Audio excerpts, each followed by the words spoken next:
On the sideline, the clean cut, Alex Magoo with Brock Hewitt. He does look all professional, doesn't he? All clean cut. You got the ring on, the banner. There we go. The banner unfurled. What's going through your mind right now with all this?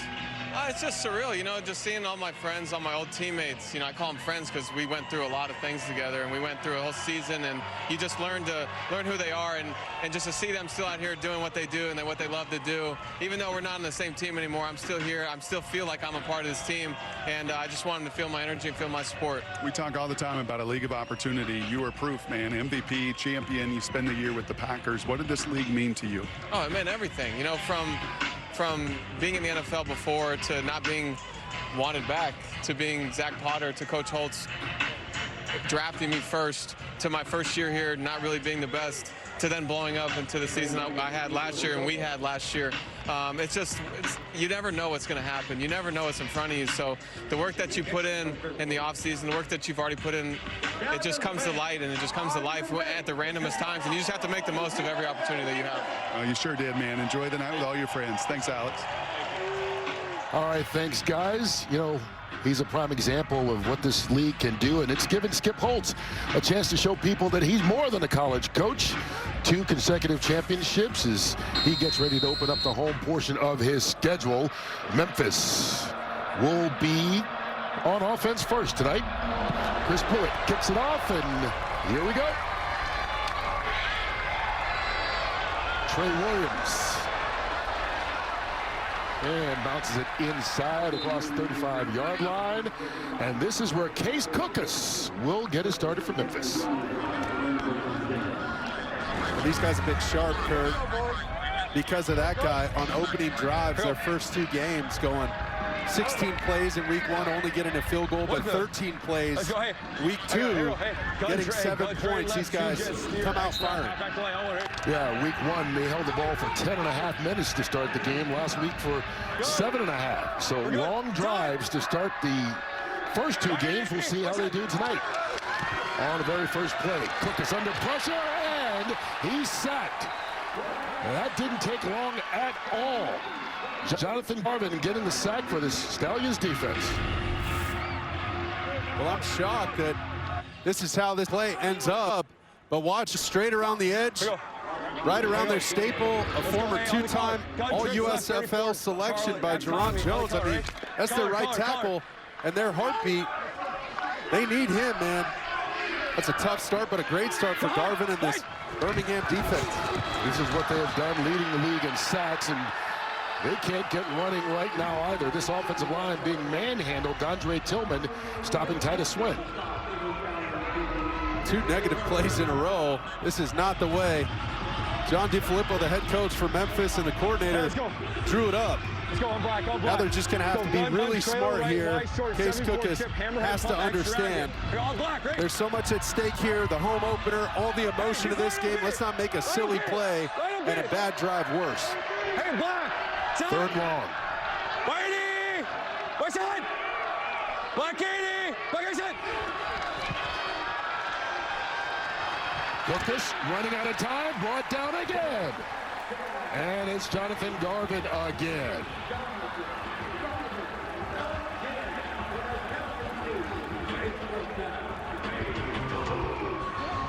Well, that's not the start this Memphis offense wanted. We'll take a look again off the right side. The offense is right. You're going to get Jonathan Garvin. He gets chipped by the tight end. And then he's on Jones again, their best offensive lineman, and he somehow finds a way to get a hustle sack, meaning he's placed through the whistle and finds the quarterback with the football before he can get rid of it. Long developing play, long yardage. 2 sacks and a running play for lost yardage. And that's Amari Rogers, the former 3rd-round pick of the Green Bay Packers. And Adrian Martinez gets his first start of the year for Birmingham. I couldn't help but think of Adrian Martinez when Alex Magoo was talking about some of the adversity he was dealing with Brock before the game. I mean, this guy's been through it all. He's tough as nails. We know that, especially physically. He's been beaten up at Nebraska a little bit when he's run the football, but he somehow has some of those plays that really make you double take, and he provides a spark for this offense. I think that's why Skip Holtz gave him the start. Yeah, Matt Corral started the first 2 games. Both quarterbacks played in each of those, and tonight it's Martinez, and it'll be interesting to see if he can grab the reins and hold on to it. That's false start. Batted down. Good to play defensively by Quentin Meeks.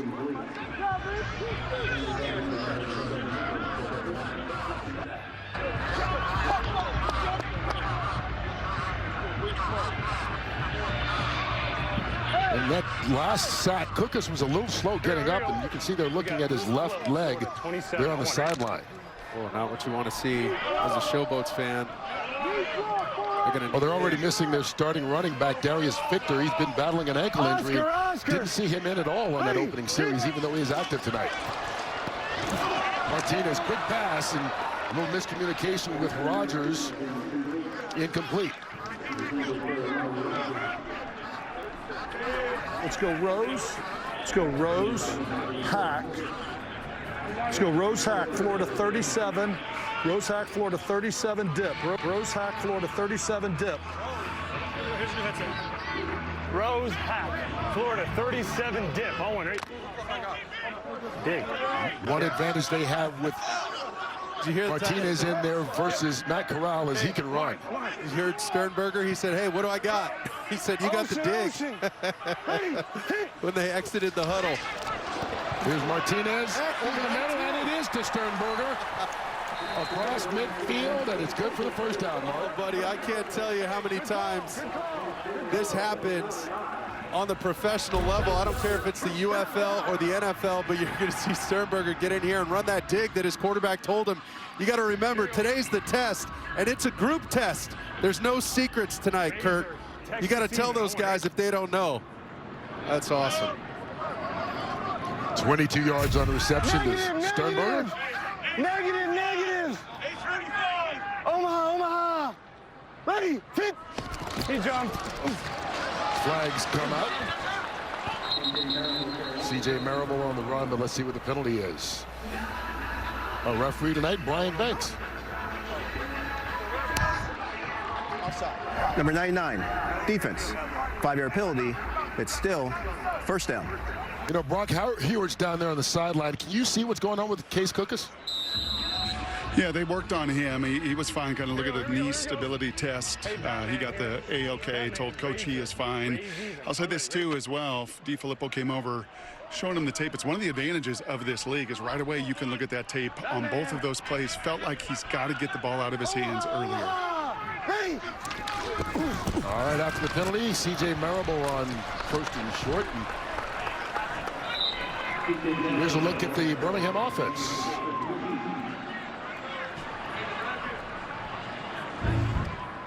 We're going to see a heavy dose of that run game. This is a big offensive line, Kurt. These guys are going to lean on that defense quite a bit.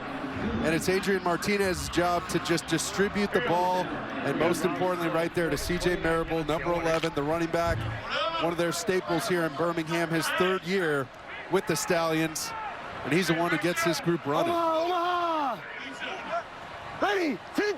Marable in motion. All kinds of time. Martinez up top. And he overthrows his intended receiver, Marlon Williams. Marlon Williams, the only player from Alabama, hometown kid. He wanted that one in front of his hometown group here, cheering on these Stallions. As you see Corral watching, We got locker eager to hand. hop in that game as well. Well, as I said, both quarterbacks have played throughout the first 2, but Corral had started each of those games. We'll see how much action he gets tonight here on 3rd down.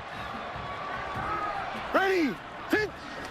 Martinez trying to keep him going. They fake it around, and there he runs. That's what he can do. He's dangerous, still on his feet, tripped up, and that saved the touchdown. Big run by Martinez of 23.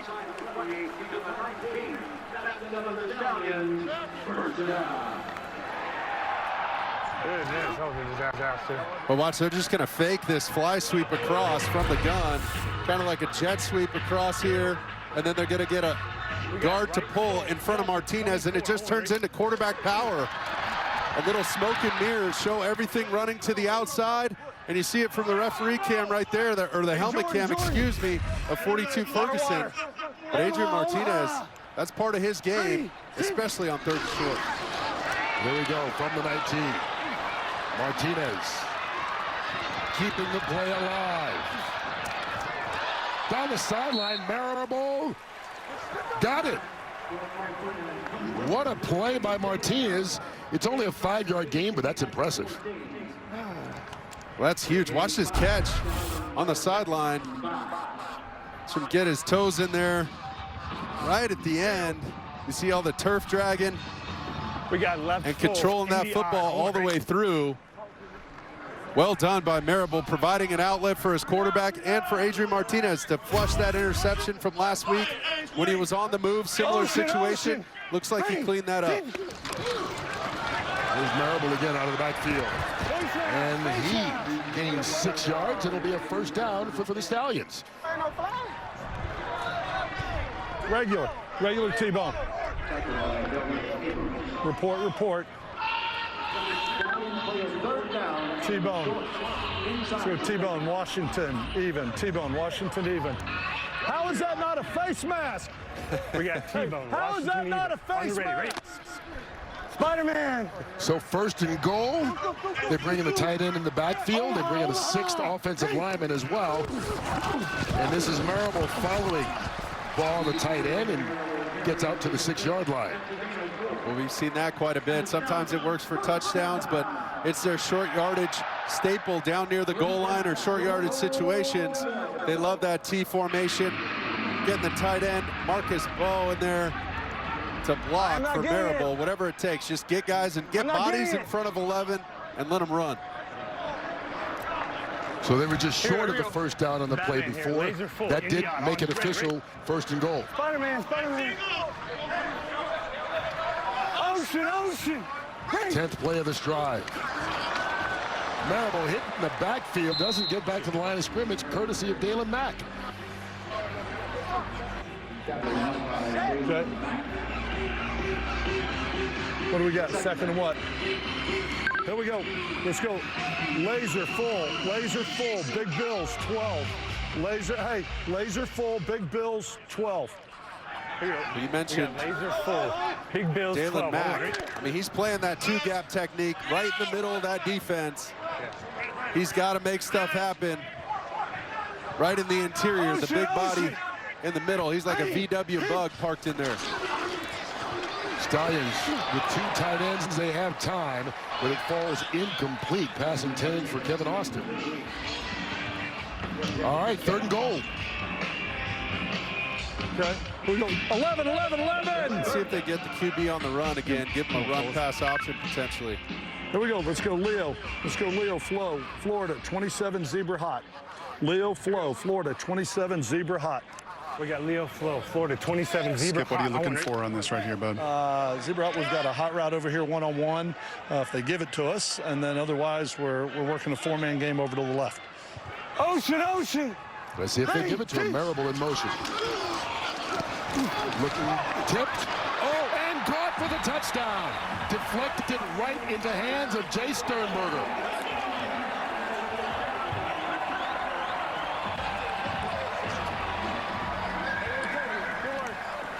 You got to be lucky sometimes. Sometimes it's better to be lucky than good.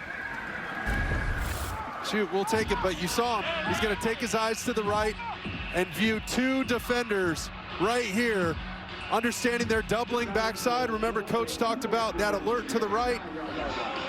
He saw it, read it, tried to make a throw inside, and then the deflection helped out the Birmingham Stallions for their first score of the game. 6-yard score. They'll go for 2. 4 for 4 on the season on their 2-point attempts. That one deflected. They're not as lucky this time. I think big Dalen Mack got a hand on that, and it prevents them from adding 2, but the touchdown gives them the lead. First drive of the game for the Stallions. They put it in the end zone, and yes, luck was a part of it. But despite that, or because of it, they've got a 6-0 lead. Underdog Daily Fantasy. To get in on the UFL action, just scan the QR code to learn more. Adrian Martinez getting his first start, putting the Stallions in the end zone, and so now the task becomes uphill for Case Cookus and this Memphis offense, Mark. Well, listen, Case Cookus was on the move quite a bit last drive, and he was under duress. He hasn't even been able to get a ball out of his hand to attempt to pass. This defensive pass rush has been all over him, namely number 50, Jonathan Garvin. So I'd look for John DeFilippo, the offensive coordinator and head coach from Memphis, to somehow get Case Cookus just an easy completion quickly, maybe a 3-step or 1-step from the gun, or something on the move. Let him move around and move the passing spot. Well, here's Trey Williams on the return. And Williams out to the 39-yard line. So it'll be pretty good starting field position for Cookus. And on that opening drive, they went 3 and out, and that included 2 sacks. Well, we saw Garvin all over at number 50. And 2.2 seconds, we got to have a decision made and a ball cut loose. This one took a while on 3rd down. You see that over 3.5 seconds. They don't got protections long enough for that. I know that for a fact. Whatever league you're playing in, that's most important. The ball's got to get out. Let's see if they either try and establish the run game or get a quick completion. Hey, kill! Hey, kill! For Case. Wait, what's that? He's got time. No, he doesn't. 3rd sack in 4 plays, and he's hurt. That was that same knee, I think, Kurt. That left knee. Yeah, he's limping after that. And you saw him looking at that left knee on the sideline after the first series. You see the rush is just going to start coming over the walls on the back end here. And that's the weakest part of the protection with your halfback, left guard, and left tackle on those boot plays. Loss of 7. They run 4 offensive plays, all for negative yards until now. Sage Surratt with his first catch and first completion. There it is, getting the ball out quickly. This is what happens when you don't get it out quickly. Carlos Davis had 2 sacks last week. He's off to a hot start in this 2nd drive for Memphis. Let's go Demo, the gun, trance, right, nasty. 3-jet, salsa, Waldo, X cards. Don't worry. Out back flat. X cards. There's a look at Davis. This Birmingham team came in leading the UFL with 9 sacks through 2 weeks. They've got 3 already. What's that? Blitz coming. Cookus hit as he throws. It falls incomplete, but he took another shot. Well, this ball was intended for Dawood Davis on the sit route. He might have had a 1st down here. And you're going to see him just set up perfectly in the zone right here and slam on the brakes. Underneath, he's got room. And what do you know? This defensive line, DeMarcus Mitchell, nails him, and he doesn't quite finish that throw. That's why the ball sailed over his intended target. Tough break again for Memphis on 3rd down. The Memphis offensive line is being dominated by Birmingham right now. And he's not even a match. Amari Rogers deep. All right. 3:33 to go in the 1st quarter. Adrian Martinez led the Stallions to a touchdown last drive. What does he have up his sleeve this time?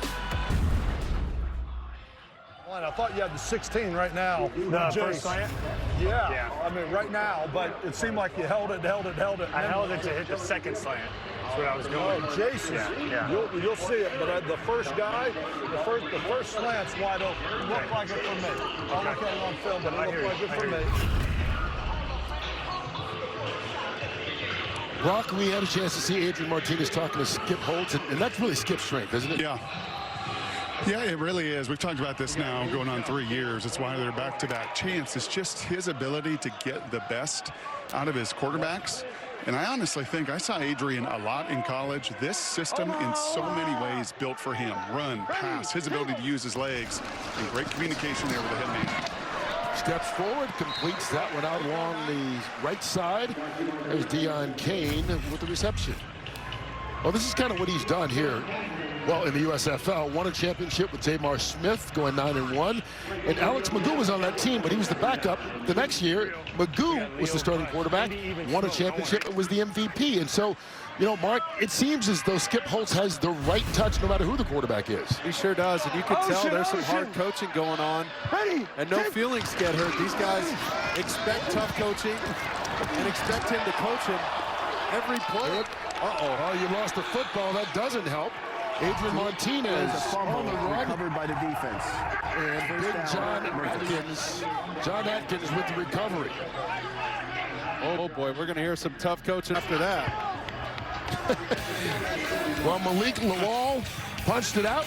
Atkins recovered, and that may be the break Memphis needs to kind of get something going. This play, just a simple read for the quarterback. It's just a read option. He's expecting the offensive line to get up to the second level. They failed to do that.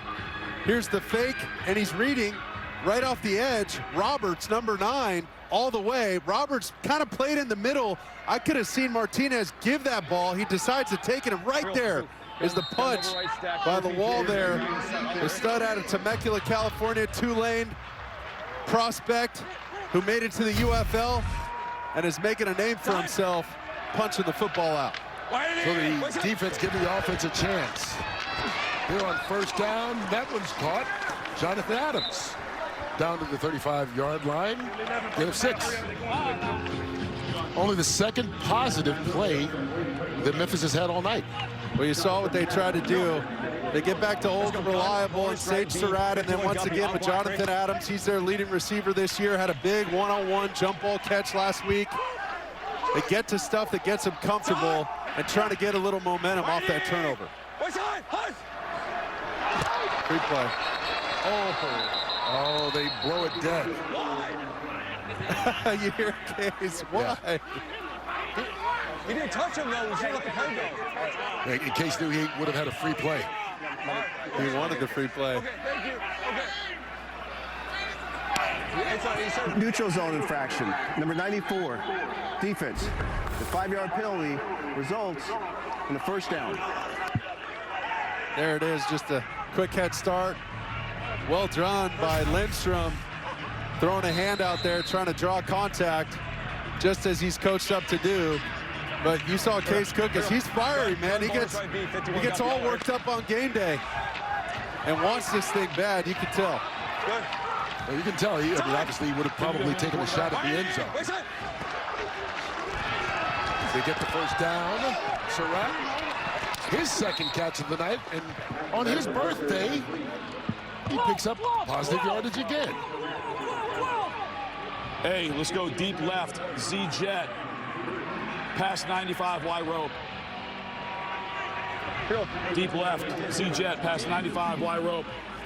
Deep left, Z-Jet past 95 Y rope. On what, Rick? Well, this is a play action.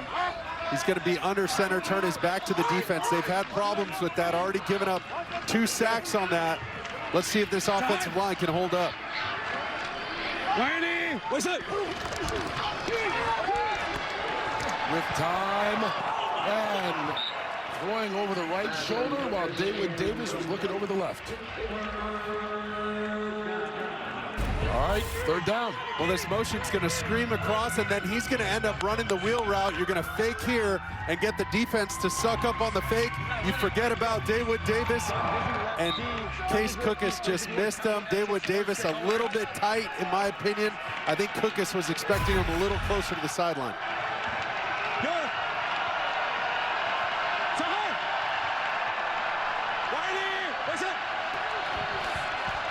Pressure coming. Completes it, Vinny Papale, and it's tied. Touchdown, Memphis. 23 yards on the catch and score. Well, this is what they love about Papale. Listen, he can run his option route. He took it inside. He felt Scooby right and a huge void inside. He's got a 3-way go. He can sit down, break it out, or break inside. He obviously took the home run. Scooby right blitz and left a giant void. And there he goes. Almost hitting his head on the upright. Hey, kill! They're going to go for 1. A one-point conversion attempt. Cooks. And it's incomplete. Pressure being brought by Dondre Tillman. And so the game will remain tied. But the Memphis Showboats turning the turnover by their defense into points by the offense. Their best drive by far. Case Cookus hooking up with Vinny Papali, and we're knotted. Well, on the last drive, the turnover by Adrian Martinez. The fumble proved to be the difference. It gave Memphis the ball back. He went to the sideline, and his head coach had words for him. Second and 1, you know what I mean? I probably should have just done Baltimore. Just trying to get a first down. Got to protect that football. It's the only way these people have played with us. You know what I mean? The only way they have played with us is when we turn it over and let them get in the game. You've got to protect that ball. Oh, those words seem pretty positive. No, that sounded great, and that's what a quarterback wants to hear. They know they made a mistake. They've acknowledged they made a mistake. The coach acknowledges it, and you move on quickly. And hopefully, you know, can stifle that momentum that Memphis picked up in your hometown. So final minute of this opening quarter, all tied at 6. Isaiah Zuber with the return. Case Cook has scored a touchdown in that last drive. And Braca, that was a good bounce back. Yeah, what we love about this league is just being able to look at this video, and here's Case himself looking at first that wheel route. Case, take me through it. Yeah, so we got the motion coming through. We're going to have a little play action fake in the backfield here, sell it, and then we're trying to get Dave with the ball. The post pulls 2 guys. I just got to put it on him a little more. New play install we installed this week. Just got to put it on him. And then this is what I love, Case. You flush that, though, man. You flush it and you come right back. Yeah, absolutely. You know, you can't let that stuff bother you. Mike blitz on this, and Vinny's going to run a great little slant route for the touchdown off his guys. So they're playing man. We had 2 man beaters on, and Vinny won. Goes and scores. Does a great job finishing. How critical, man, to flush a negative play. Could you have done that 5 years ago? Yeah, you know, it's one of those things where my whole career's been ups and downs. You can't let the ups and downs affect you, right? So you just got to move on. You can't sweat the little things sometimes. You just got to move on, and we're still in the middle of a drive. Appreciate it, Case. Thanks, man. All right, just to make it official, they're going to re-kick this. There was an offside by Memphis on the kickoff. But you get a little insight into who Case Cookus is and why.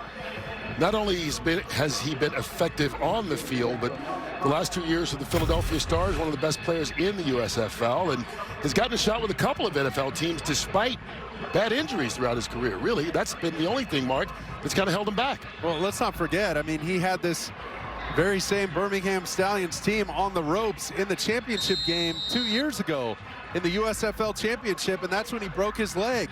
Comes back the next year, the team rallies around him again, has another stellar year, and here he is again at the leagues, and now the UFL. I mean, he wants to remain among the top quarterbacks here in this league. Here's Isaiah Zuber, and Birmingham should have pretty good field position after this re-kick. Very good field position out to the 49-yard line. All right, we saw Case Cookus flush those first 2 series that didn't go their way. We'll see if Martinez can do the same.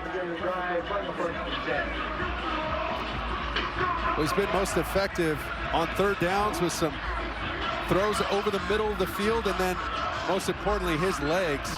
Remember, he packs a punch now. He's not easy to bring down, and if he can hang on to that football, he really provides a spark for this rushing offense.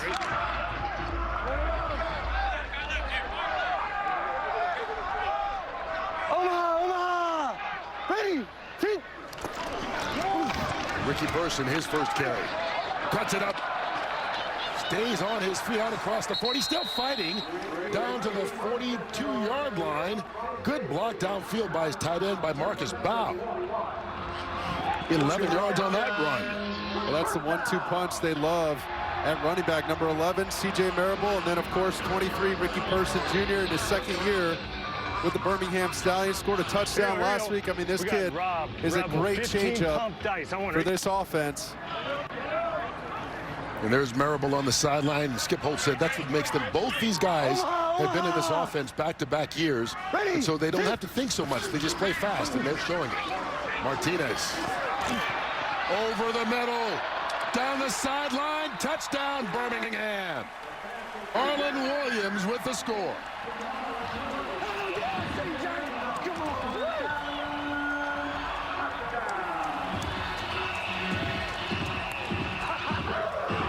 A 41-yard touchdown in the final seconds in front of the home folks.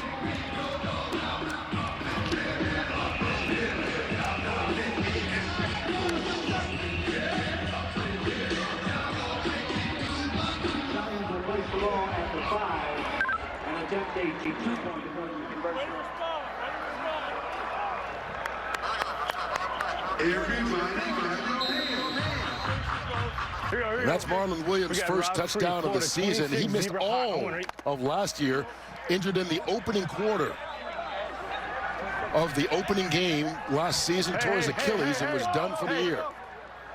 So good to see him back. Omaha! Ready, kick! Going for two. Martinez scrambling. And deflected in the end zone.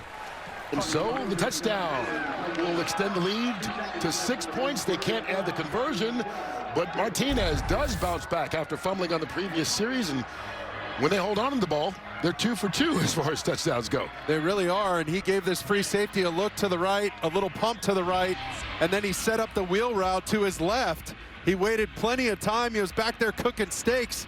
I mean, medium well, Kurt. He had all day long, and you see that little post wheel combination, and he finally gets to Williams, who you mentioned, Kurt, tore his Achilles last year. The only Alabama native on the Birmingham Stallions, back home on ring ceremony night. I mean, it doesn't get better than that. He's got to feel good. And as we talked about, after all he went through last year, Brock back and scoring a touchdown in front of the home folks. Yeah, Kurt Menefee just talking, Marlon, about all that you have been through. That first game, tearing your Achilles, what did that feel like? Man, I ain't gonna lie, I'm just glad to be here. I went through a long year. I'm just glad I'm back here making plays. I'm glad I'm here, man. And shout out to my roommates. They keep me up all the time. Yes. Hey, talk to me about that route and that concept. What went into that play? It was just a pump play. You know, they were playing aggressive, so coach called the pump play. It was open. The corner or the safety who was over top of me, he forgot all about me. Wide open. There's something about touchdowns and catching your breath, huh? Yeah. You got to catch your breath for a touchdown. You know, all that energy, excitement, especially for me. I'm just happy I'm here. I swear I am. We know you are. Thanks, Marlon. What a story. This is Jonathan Adams with the return on what will be the final play of an exciting opening quarter. Marlon Williams with a 41-yard touchdown, giving Birmingham the lead after one quarter. They've had it twice, scored twice on 3 possessions, pardon me, and Memphis has scored once. Yeah. Touchdowns, touchdowns, touchdown. About that.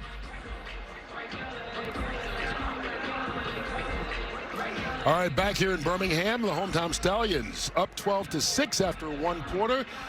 You know what? We're joined in our U.S. Army Command Center by the one and only Mike Pereira. You see and hear him on Saturdays and Sundays, and it's your birthday, Mike. Oh, my God. Happy birthday. Oh, gee. Oh, we don't have enough cakes for him. Don't wait for us to sing. That's not going to happen on live TV. But happy birthday, brother. It is so good to have you back, even every day that's not your birthday. We're glad you're with us. German chocolate. Travis.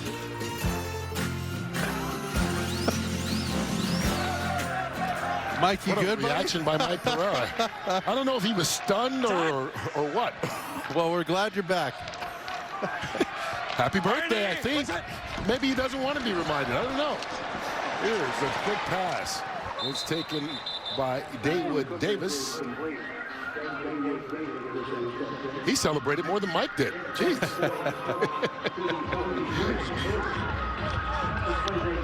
Well, you can tell this offense has really started clicking since that last drive, and they've done a better job on first down at picking up positive plays. You see that getting into 2nd and 1. That's going to open up your entire playbook as we see Let's go. Darius Victor in the lineup there. We've seen him all day, yeah. Right. He's their leading rusher, been battling a right ankle injury.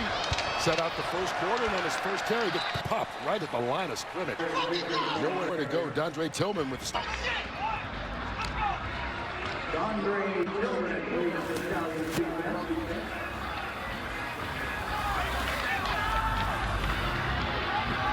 Here we go. Gun, bonus left, A. 350 spoon stick on one, right? 350 cut. Oh, you hear him say cut, Kurt.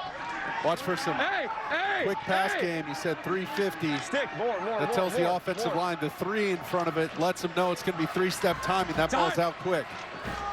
What's it? Quick pass. David Davis gets a block. And a good open field tackle made by Kenny Robinson. Well, this is an excellent changeup by the Memphis offense. You got to give them credit at getting the ball to the perimeter quickly. That defensive line for Birmingham, they came out like gangbusters, Kurt. They flew out of the blocks at the start of this game, and they were overmatching this offensive line, as you alluded to earlier. Well, how do you slow those guys down? You get the ball to the perimeter immediately and force those guys to run laterally and tire them out, wait for them to get doubled over, and then you attack them in the run game. 4-yard gain on first. Victor flipped it back to Cookus. Being chased by Garvin, and he barely gets a yard. Birmingham sniffed that play out right away. I mean, you would never know by some of the hits that Case Cookus takes that he broke his leg a couple years ago. I mean, this guy's got to be careful and understand his best ability is availability. When that play's over, say uncle, throw the ball away and move on with your life. Hey, we're good. Sunday, son. Hey, bench. Salt. He's sliding the line left. Sunday, son.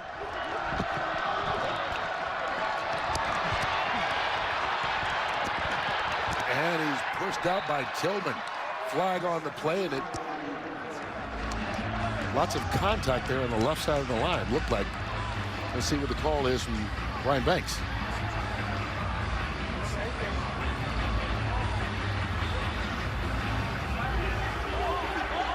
They'll decline it. It's the result of the play's fourth down.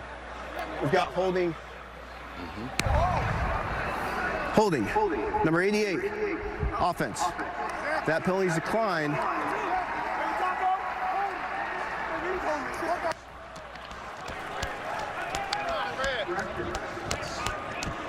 So they give Cookus a yard on the run.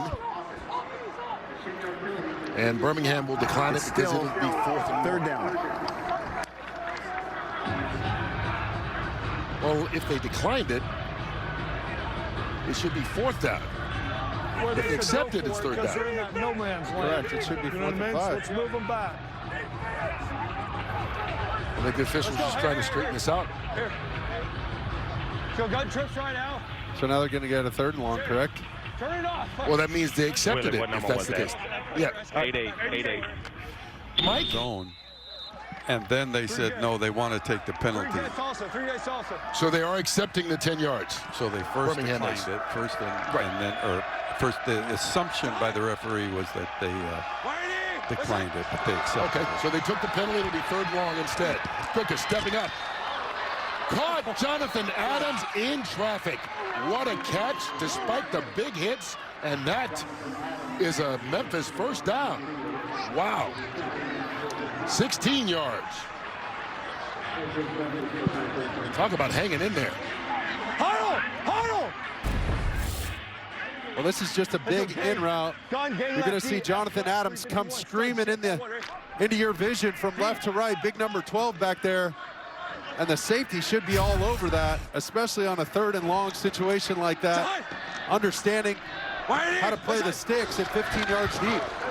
In Birmingham territory, Cookus just forced to get rid of that probably before he wanted to. It falls incomplete. Brock? You know, one unique thing here, Kurt, is O-line coach for Memphis, Jim Turner, been around a long time. He did this in the NFL. He did it at A&M. Watch him. He is always behind the play, and he doesn't watch the action on the field. He will turn and actually watch the big screen, and, of course, now he's walking away from me. But he's going to communicate with DiFilippo here something. But I don't see any other O-line coach that I have ever been around, Mark Sanchez, Kurt Menefee, ever spend his time watching the big screen, not the action on the field. It gives him a chance to see what's going on in big picture. And Darius Victor goes down before he gets back to the line of scrimmage. You know, that's an interesting observation there, Brock. Mark, it allows him to see both sides of the line as opposed to being blocked out by players, maybe? And probably has a hard time. You know, these offenses follow the football all the way down the field as far as you can, and so it gets congested there right by the line of scrimmage where the ball is, and so he's trying to get a good look at his big guys up front and figure out what the problem is based on that first drive, and now how much better they're doing on these next couple drives of keeping this Birmingham Stallions defense at bay. Another 3rd and long. Quickest underneath, Scott Victor. And Victor going to be stopped short of the chains by Demarius Gates. It'll bring up 4th down. John DeFilippo with the decision.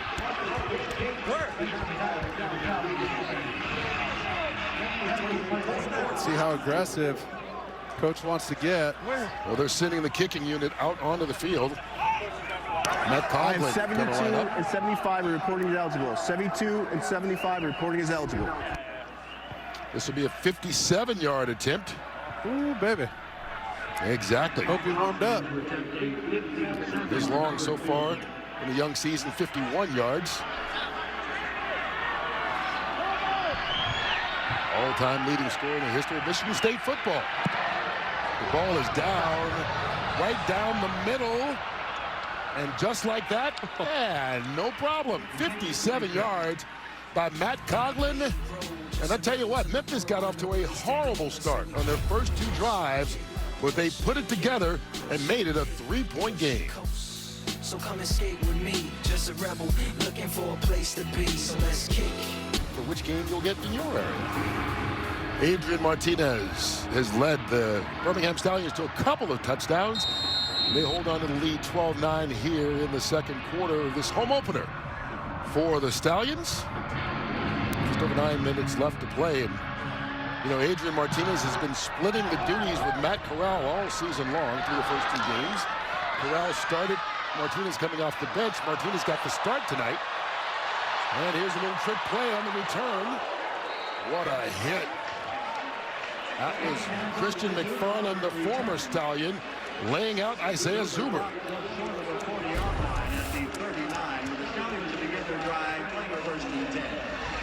Ooh, what a shot. He'll remember that one. Well, Adrian Martinez goes back out on the field. We haven't seen Matt Corral play all night long here, Brock. Yeah, I think you're going to continue to see Adrian a whole bunch, and talking to Skip, this is just a matter of gaining trust. You know, we had him week 1. We sat down with him, and at that point, even then, he was just kind of in between, right? It was Corral with the starter, but he really said this week he has earned my trust, and this is going to be his game unless he gets banged up. All right.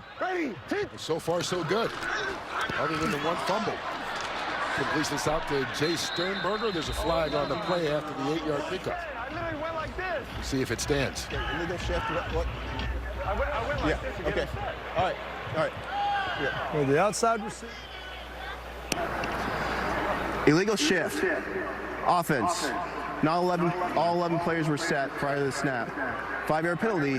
Still, 1st down. So that'll come back. Look at Matt Corral. One time, just 2 years ago, 3rd-round pick of the Carolina Panthers after that brilliant career at Ole Miss. He's trying to get his NFL and pro career back on track. Right now, it's Martinez's game from here on. Omaha! Ready, hit! Quick pass, Sternberger. And the tight end breaks the tackle and gets out. Once again, back to where he was before the penalty, given 14 on that one. Well, they just flipped the play before and ran almost the exact same thing, but you're going to see him kind of sit down right over the ball, and a good tight end and a good halfback are a quarterback's best friends. You see him split the 2 defenders. Just great spatial awareness by him. Like a low post player in basketball, you got to find a little zone there slam on the brakes and make yourself available.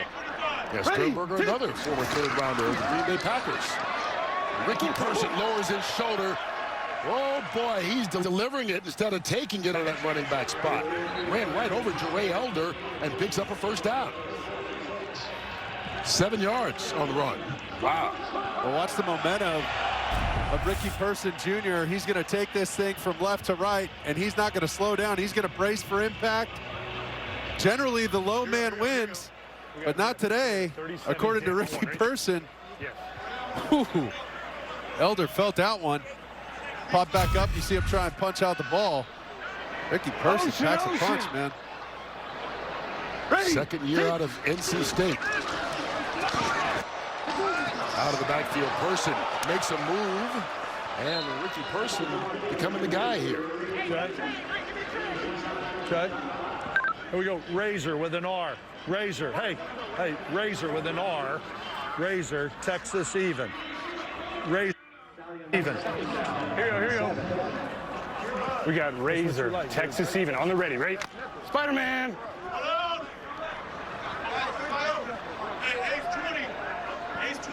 Spider-Man. Ocean.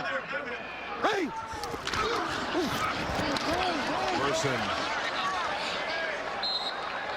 falling forward. Let's see the call on third down.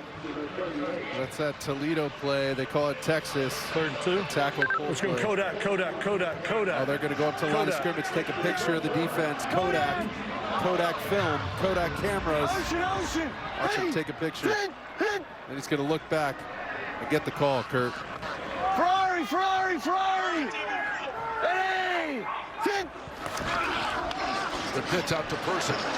Can he get around the corner? He does. And he's going to fight his way right near that first down marker.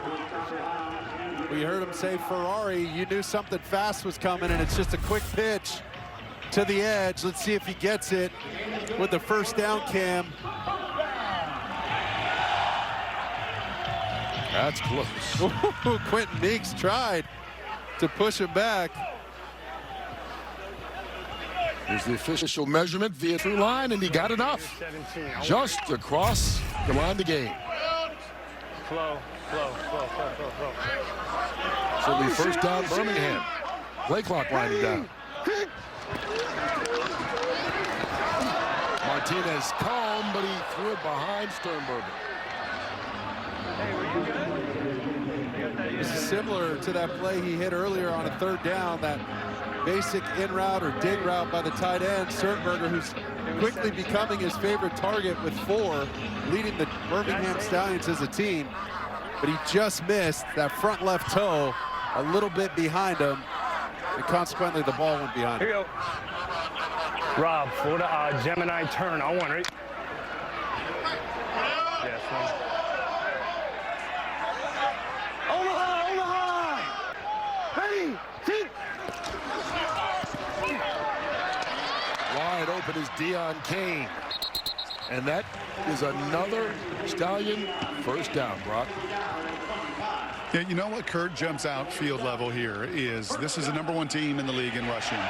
Right? And we know that rushing, and when you can run it, it leads to success, and it's back-to-back championships.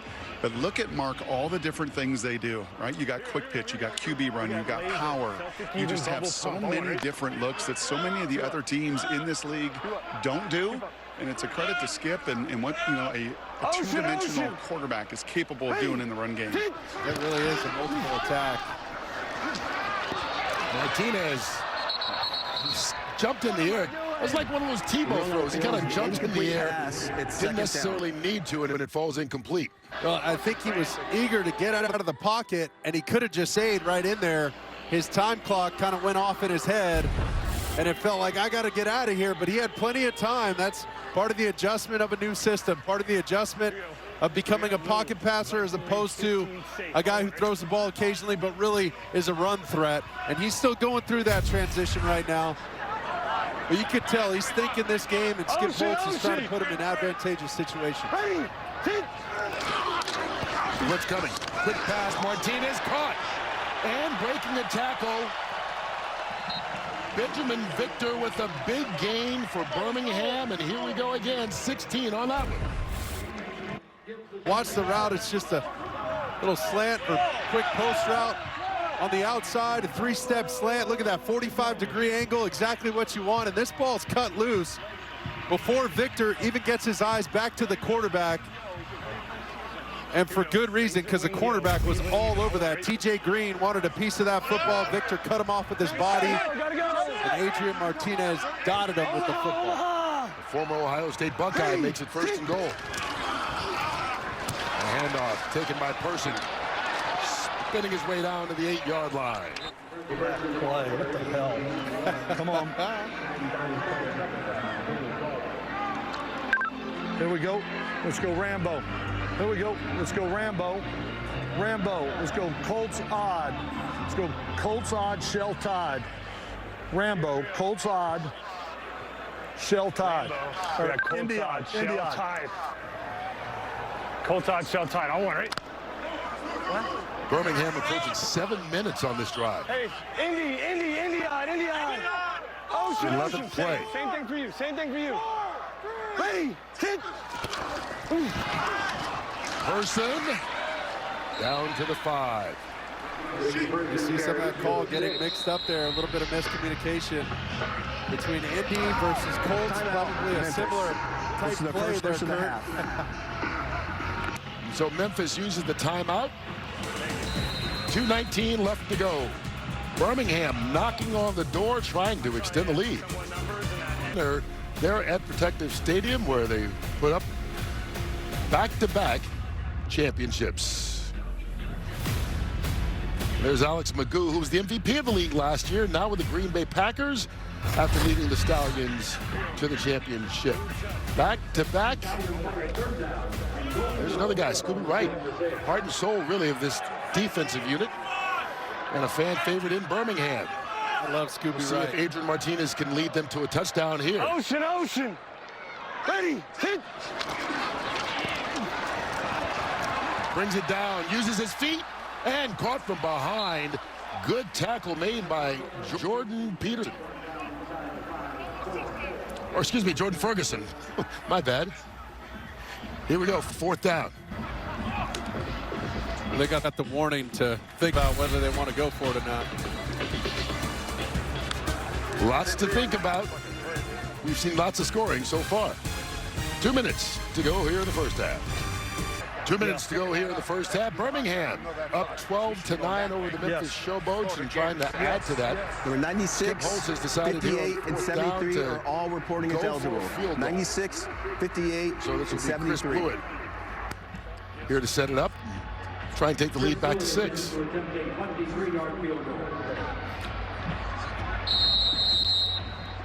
Off the slant. That's why I keep trying to go to slant to 3. 22-yard field goal attempt. You see Blewett's only missed 1 so far in the young season. And he still only missed 1. That one's true, and Birmingham back up by 6. Brock. You know, Kurt, we've talked about Skip as a QB whisperer, and that wasn't much whispering right there. There's a lot of conversation with Adrian to just let it rip. Well, right now he sees it. When we're talking about the reads over here on the field, he seems just a little bit hesitant to let it go at times. You know what I mean? And that is, it's not, I'm not mad at him. He's got to feel comfortable to pull that trigger and let it go. But he's reading the right place. He's going to the right place. He's just got to trust it and let it go. He's got great feet. He's always had that in his hip pocket to rely on. We're just trying to get him to feel comfortable on his reads and let it go. He's doing a good job. We're moving the ball, but again, we've got down in that red zone, and I don't know, we're not running the ball the way we're going to need to, especially I'm probably getting in the big sets a little early, but we'll see how this is going to go. Appreciate it, Skip. Thank you. You know, this is the first game we've seen one of the 2 Birmingham quarterbacks play an entire half. Well, you're exactly right. They've gone 2 drives apiece the first 2 games, and it's tough for one guy to get in a rhythm, but it's also tough for me to criticize what Skip Holtz is doing at the quarterback position, because it seems to work every year without fail, and let's see if this year's no different.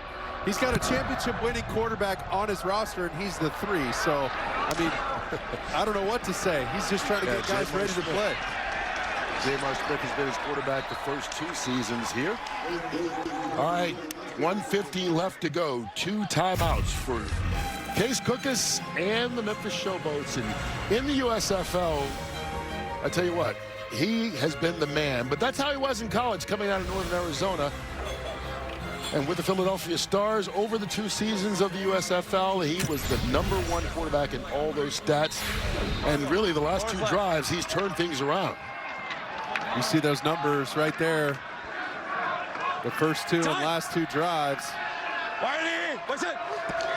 And they've scored on each of the last 2. And that's Darius Victor out of the backfield. Kind of crawling for a couple of extra yards there. Clock down inside 140. Lucky, hey, pressure, pressure. Falcon, Falcon, Falcon. Dizzy right. Pressure, pressure. Lucky, lucky, lucky. Falcon, Falcon. Slow. Sunday, Sunday, Sunday. Pressure, he's going to get a little out right there. Pressure coming. And Cookus, there's a flag in the backfield as he throws it away. Dondre Tillman bringing the heat. And Cookus a little slow getting up again. All right. Let's see if they want it. We got holding number 51. If they want it, move back. McCray. Holding, number 51, offense. 10-yard penalty for the previous spot. It's still 2nd down. Jordan McCray called for that.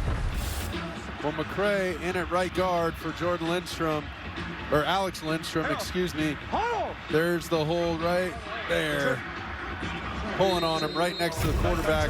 Drew the attention of the official and drew the flag. The offensive play was called pressure, but they felt the pressure from the defense. Hey, Saturn, Saturn, Saturn. Time. Whitey, what's it? Quick pass. Jonathan Adams. Spun out of bounds on the play. See him showing off those strong hands, holding that ball in one hand like a loaf of bread, keeping it away from a defender. But that's their leading receiver this year.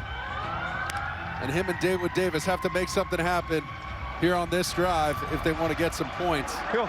F of the gun, trips left, open, 2 jet, Y spur, X shallow. All one, ready? Y spur, barrel, X shallow. Stallion fans trying to root on their defense on this 3rd down. Time. Whitey, what's it? 4-man rush. Underneath, Adams. Stiff arm out across the 40-yard line. What a run after the catch. Chiava Tazzino thought he had him, but the stiff arm allowed Adams to get 10 in the first. And this is, there's crossing routes all the way, but you're going to see Birmingham spot drops into zone. This is not the play you want versus zone, but somehow Cookus and Davis make it work. Adams, rather. Caught on the run, Sage Surratt. Inside the 35, and a big catch on what has been a big night for the tight end, Sage Surratt. This time, a nice gain of 24. Memphis. This is their second and a Memphis half. uses their 2nd timeout. Inside 1 minute left. Memphis trying to at least tie this, or maybe even take less than a minute on the game clock from the Progressive halftime show. We'll get you inside both locker rooms and gets caught up as to what happened in week 2 of the UFL season. But right now, Memphis down by 6 at the Birmingham 35-yard line. Case Cookus, and this offense really turned it around after the first 2 series. Really went 3 and out on both. Here comes pressure. Cookus stays in the pocket, and that was deflected maybe at the line of scrimmage, or came out of his hand kind of weird. One of the two. Yeah, that was definitely deflected at the line of scrimmage. But let's talk a little strategy here. These guys have talked about how important it was in the red zone to punctuate these drives with touchdowns. This drive is no different. It just happens to be a 2-minute drive before halftime. Little chunks, advancing the ball. DiFilippo said advancement. That's all we need, a positive play every time. We're right here in the fringe and red zone. Here comes the blitz again. Lucas going deep down the sideline and couldn't hook up with David Davis.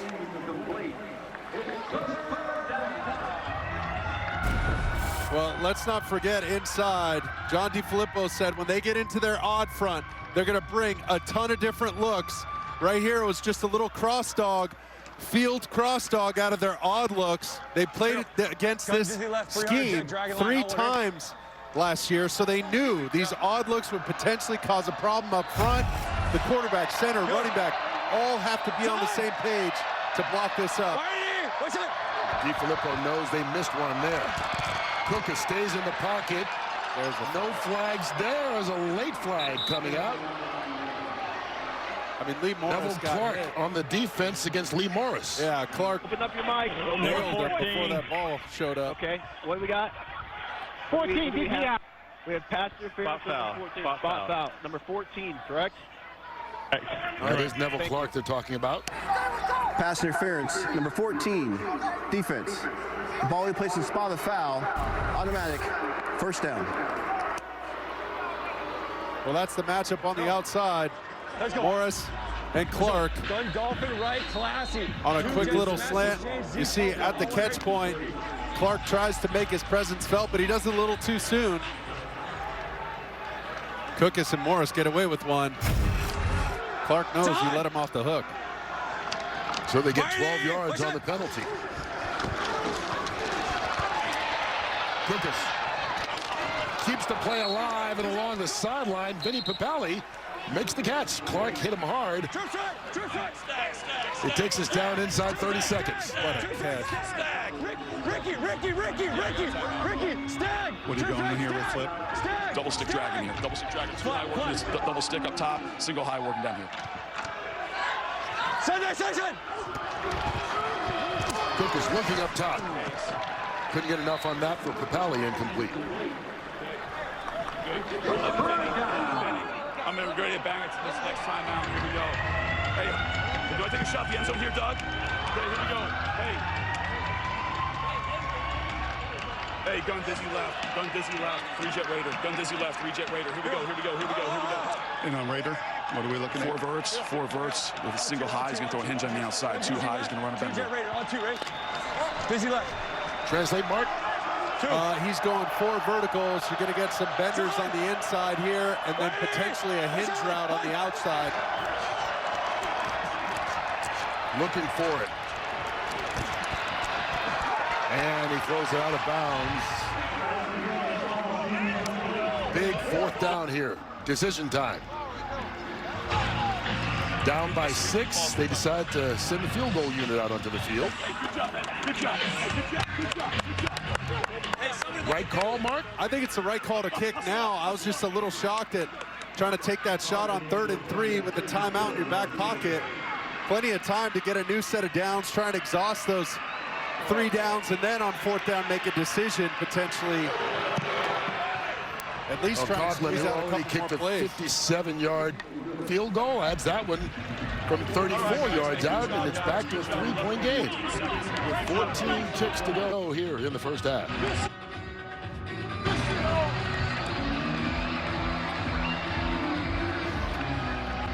Well, we've seen these two teams combine to score on 5 straight possessions, and other than the one fumble by Adrian Martinez, he's had a pretty good day. Well, listen, he's found Sternberger quite a bit. He's used his legs quite a bit. Got a little bit of luck here, too. Off the tip ball, ends up being a touchdown.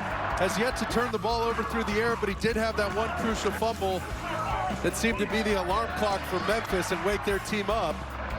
He has been efficient, 9 of 15 through the air in his first start. Really turned it around after those first 5 pass attempts. Now you see both quarterbacks kind of got off to a slow start and then they heated up, as we mentioned. Memphis has scored on 3 straight possessions, led by Case Cookus. Birmingham has scored on 2 consecutive possessions, and with 14 seconds left, they'll get the ball back one more time. We'll see if they decide to just take a knee and go into the locker room or try and add to this lead. Kurt, I'm just a little shocked we haven't made any barbecue references yet. I mean, these are 2 of the most important, pivotal barbecue cities in the country between Memphis and Birmingham. And these guys are heating up like a barbecue, that's for sure. Dreamland, rendezvous, I mean, wet versus dry, you tell me, buddy. Dry every day. That's what I'll tell you. At least for me, Isaiah Zuber. Down to the final 7 seconds here. You can see both quarterbacks again. Started slowly, but finishing well here in the first half.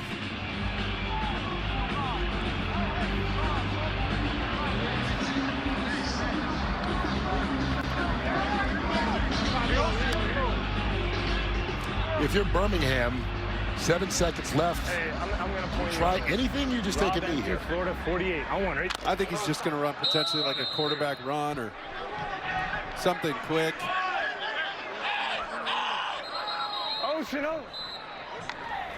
Memphis calling the timeout. Memphis. Wanted to check out what they were doing and pump the brakes real quick. I don't know if they're ready for empty formation quite yet. Hey, timeout! Come here! What was their look? What was their look? Look like Tampa 2? Like they show up in 2. I'm going to hold and look to throw Dion down here to the boundary. Okay. Let's go. Yeah. Rob Ember, we just need a completion down the field. Just trying to get a completion. Be smart. We got Rob empty. Florida 48. I want it. So Martinez at least going to look and see if something's available. We was talking about Dion. Ocean! Up the sideline. Ready! Dion Kane up top. Looking that way, throwing towards Kane. He caught it. It's a completion inbounds. 2 seconds left on the clock. And they're in field goal territory if they want to try and kick it from here. It's fucking that. 40, 58. Did he get the second foot in, Kurt? 73, 73, 58, and 96 are all. Ooh, it's going to be close, Coach. Well, they called it a completion of 37 Let's yards. stop and take a look at this. Mayday, please. This is Mike Pereira. This is where I going to take a look at this to see if he got both feet in. Not even on his birthday. The previous play is under further review. Let's okay, we just want to take a look at this big play at the end of the half. Brian, we're looking at the left toe with control, gets down, left foot, then the right does drag. So it is a very good call. It is a catch, and it's a first down, out of bounds, 2 seconds to go. Thank you. We're good on those Yard line, please.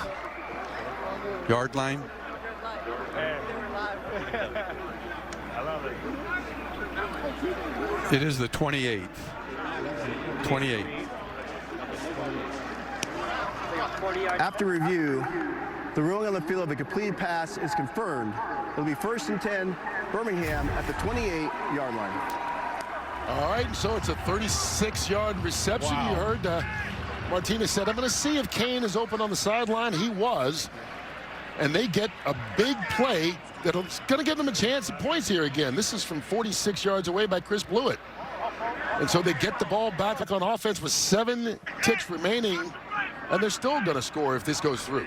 Well, I'll tell you what, that gives you a ton of confidence as a quarterback making your first start, coming up with a suggestion, your coach co-signing it, and then it working out on the field. That's how you build trust and rapport with your coach and play caller. Beautiful to see right there. Blewett made a 22-yarder on his last kick, and this is good from 46 out.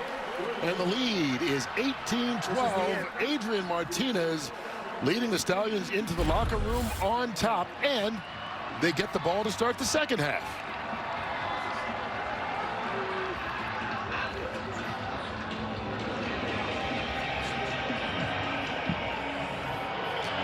Brock Ewart. Well, a lot of big plays there. Walk me through that shot there at the end of the half for them. Yeah, it looked like they just hit a seam ball right in the middle of cover 2 in the soft spot, usually around 18 yards on the sideline. We can't let that allow it to happen. We got to challenge them at the line of scrimmage. We can't just let them come off the football. Yeah, lots of big plays up and down this field. You felt like there was still some more out there for you guys as well. Yeah, we missed a few. A couple of protection issues. We got to get the running game going a little bit, but you get in the shootout here, you just got to keep up. So we just keep challenging them. Yeah, great crowd, great environment tonight, great battle. Thanks, Coach. Appreciate it. Thank you. All right, he's got to find a way to stop this Birmingham team. Somehow they scored on 4 of 5 possessions. The only time they got stopped was when they fumbled. Our big move of the night brought to you by Pods. Adrian Martinez hooking up with Marlon Williams for the 41-yard touchdown. And right now, that's the difference in the ball game. It's a one-score contest. Martinez in Birmingham in their home opener, up 18-12 here at the break. We'll be back with the Progressive halftime show here right after this.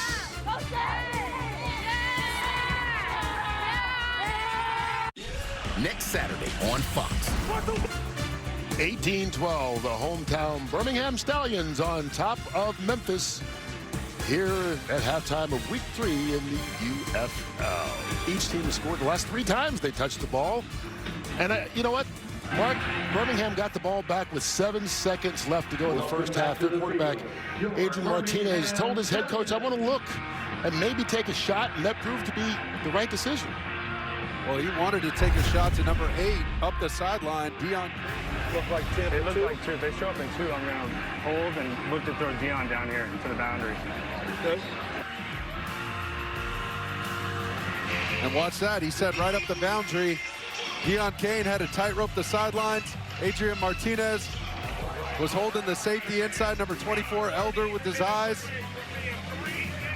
He was fired up after that, but that's a chance for them to double up on points. They're going to get the ball coming out here at the start of this third quarter. A huge momentum swing. It really puts the emphasis on this Memphis Showboats defense. They got to come up with a stop here or even another turnover. Well, Adrian Martinez played the entire first half after Birmingham had rotated quarterbacks through the first 2 weeks.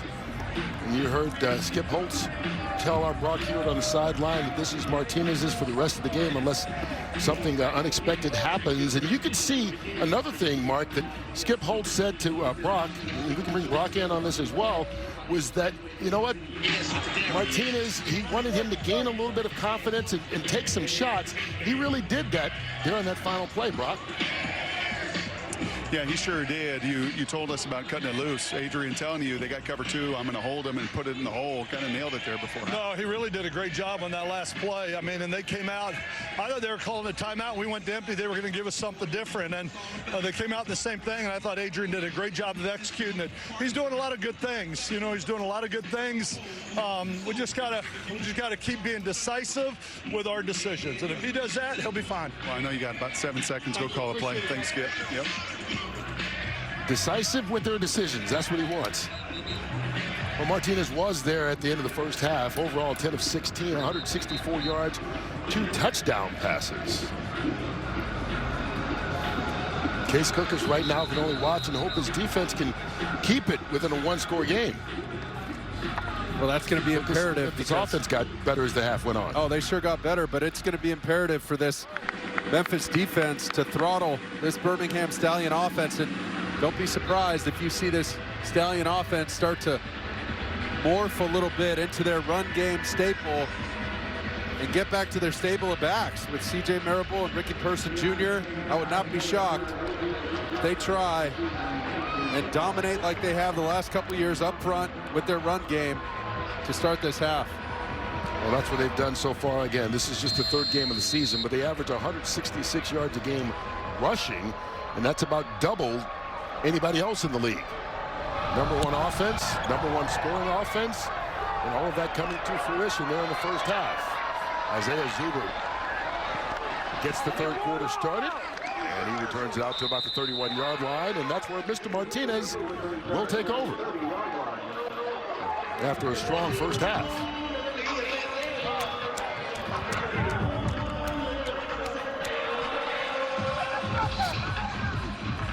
You see the help he got from his friends.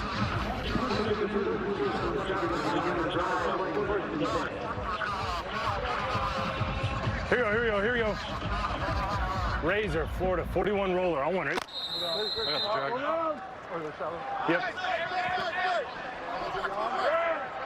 Starting the half from the 31. Ocean.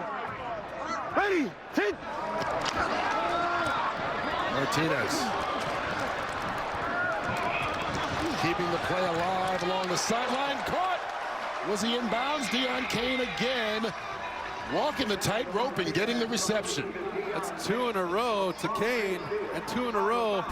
Tightrope in the sidelines. Watch his fancy footwork and his little toe drag swag there. Shout out Nate Burleson. I like that. Another 23-yard catch by Kane. He did it at the end of the first half and starts the second half the same way. Rose. Luis. No, Rose, Indian. I want it. Go. Martinez making some of those decisive decisions that Skip Holtz talked about. First carry by C.J. Marable here in the half. It's easy to make a quick decision when you know you just get to hand it to number 11. But you heard him. They were running down on that play clock. He had to get a play spit out quickly. Something happened with the communication between the coach and the quarterback.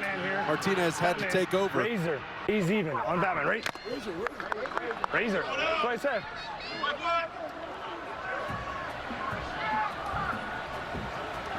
Omaha. Ready. Everybody lined up to his right. They give it to Marable. And C.J. Marable dancing his way out for a gain of 3. Third down. T-Bone. Oh, we know what this is. T-Bone. Washington odd. Number 63 is reported. Go Washington even. T-Bone. Washington even. T-Bone. Washington even. Here you go. How much I got? We got T-Bone. Washington even. On the ready, right? Spider-Man. The T-Bone, they bring in a 6th offensive lineman and a tight end. Marable bouncing it outside, gets the first down. Short pickup of 2 yards, but they only needed 1. Well, watch this. This time they're going to seal the right edge and send 2 blockers in front of Marable, and he's just going to follow the cavalry right there to the first down. He's got an option to take it inside, and then he starts to bounce from hash to numbers to sideline as that play gets strung out. But you see how well they do over here. in rushing first downs. Most in the UFL with 27. Yeah, they lead the UFL in just about every offensive category. Now all 3 receivers over to the left of Martinez. Has the protection. Going deep in the end zone. Contact and a flag. Deion Kane, the intended receiver. TJ Green on the coverage, and he tapped him early. Number 75. Okay, what do we have down here? Defensive pass interference, number 14 down here. Okay, so we have those were offset, and we're going to replay first down. A holding and a pass interference, I think. There are 2 fouls on the play. Holding, number 75, offense.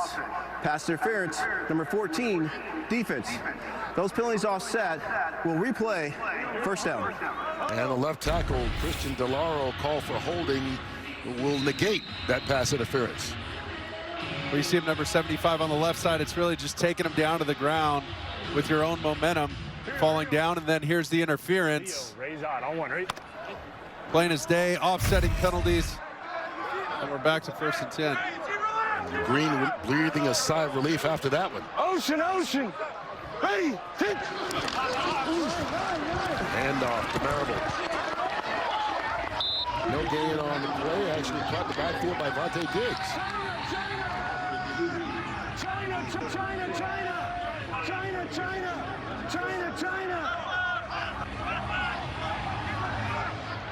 Stallions hurrying up to the line of scrimmage. They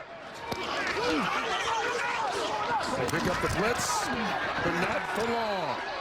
First sack of the night for this Memphis defense. Josiah Bronson getting the sack.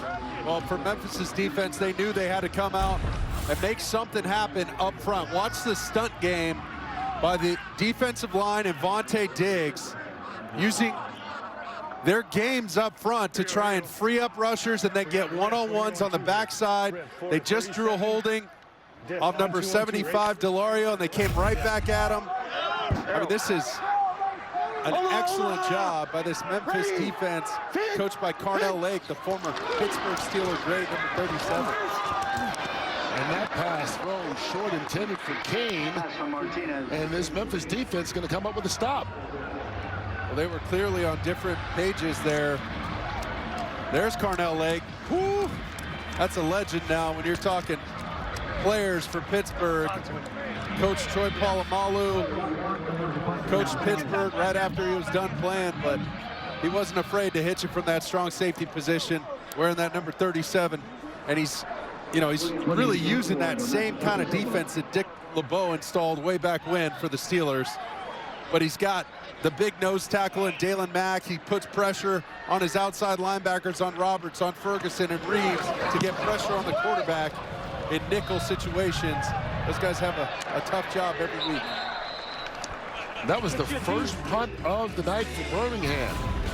So Case Cookus and Memphis defense standing tall. We'll see what Cookus can do here on offense to start the second half.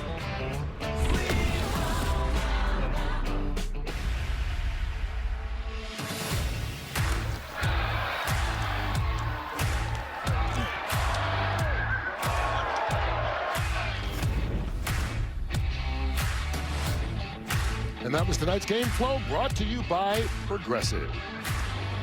Our game summary as to how we got to 18-12. And Adrian Martinez has been the guy every snap tonight for Birmingham, and Chase Cookus got off to a slow start. Memphis on their first 2 possessions, 3 and out. But since then, they put up points on 3 consecutive drives. Time! Jet sweep. Wait, son! Taking it over, there is that jet sweep. David Davis. Spin move out for an 11-yard gain. And there's a flag down late as well.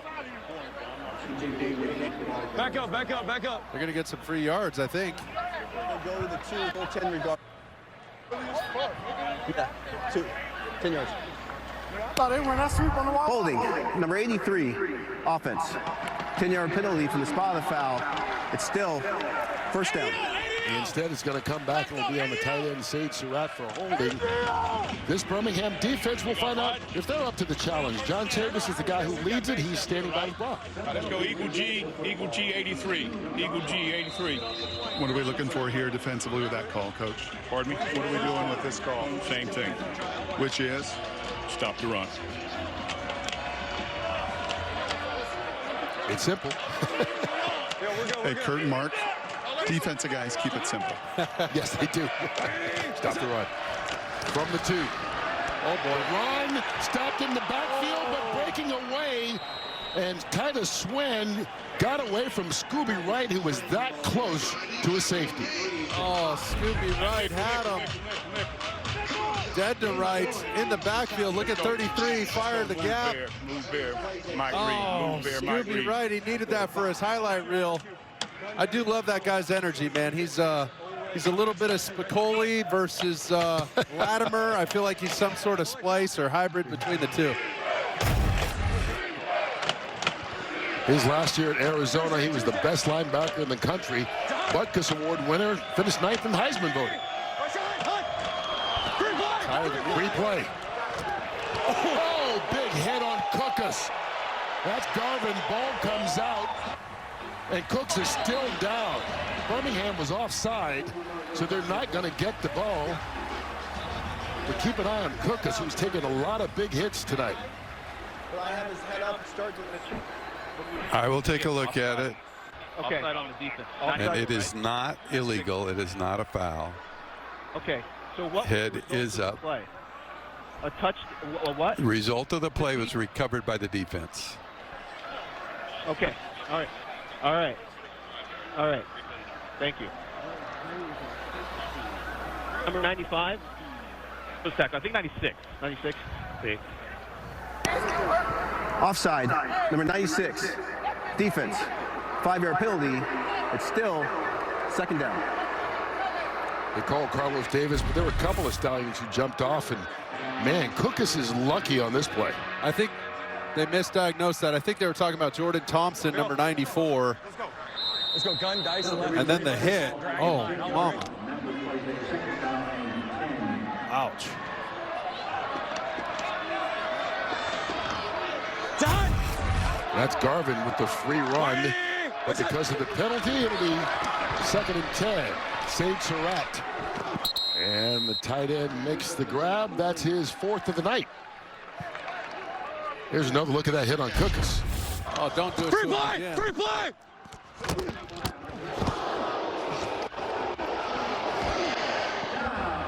Ooh. Golly. You know how that feels, Mark. I know exactly how that feels. And that's why I'm in the booth here. Back, 24 chip, FD cut. Undefeated up here, buddy. On the cheetah, right? And pain-free, hopefully. Yeah, pain-free, no ice tubs. Yeah. All right, big 3rd down for this Memphis offense. Here's Cookus. Pressured again, and he goes down again. Dondre Tillman was the first guy to get there. Carlos Davis wrapped him up. And that's the 4th sack of this game for this Birmingham defense. So each offense finished the first half by scoring on consecutive drives. Each defense starts the second half making a stop. We see just running around the hoop is Tillman, number 99. Had a sack last week. He's sure causing problems up front, him and Jonathan Garvin both. Garvin had that hot start, and now Tillman's joining in. Matt White with the punt. Backs Amari Rogers way back. And that gives him a little running room. Knocked out of bounds in Memphis territory finally. After a big return, there's a flag on the return as well.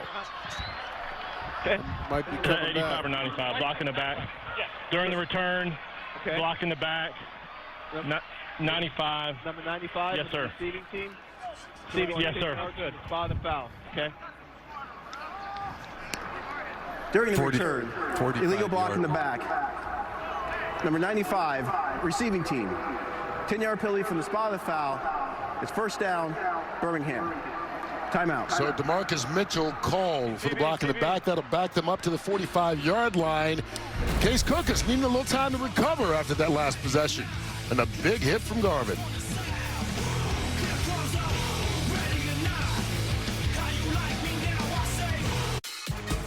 Skip Holtz, as good a coach there is in spring football. He has been dominant.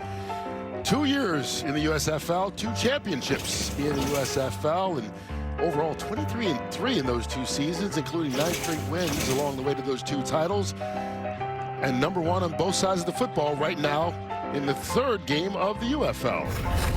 They've had the lead all night here, 18-12, and you can see what the offense continues to do under Holtz's leadership. No matter who the quarterback is, it seems, Mark.